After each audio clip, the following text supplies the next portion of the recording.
Current research results have now identified how the secretolytic and bronchodilatory effects can be explained at cellular level.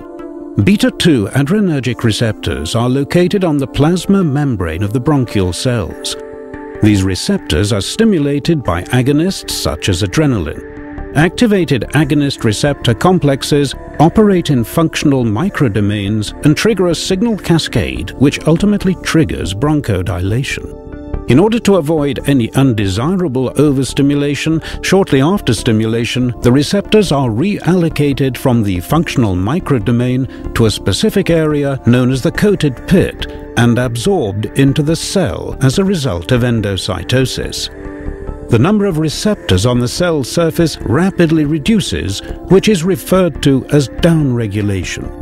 Depending on the signal strength, the internalized receptors are either broken down by lysosomal enzymes or transported back to the cell surface where they wait in functional clusters to be stimulated again.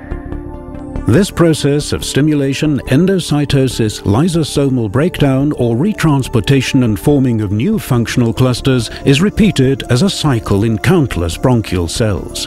Alpha-heterin now intervenes in the process of downregulation.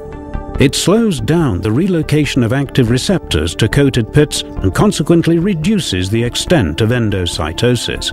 As a result, there are more active beta-2 adrenergic receptors remaining on the cell surface which can be stimulated by adrenaline. The bronchodilatory effect of adrenaline is therefore indirectly enhanced. As the bronchi are constricted due to the underlying disease, there is no overreaction, despite an increased number of activated receptors. Instead, we see a normalization of the bronchial muscles.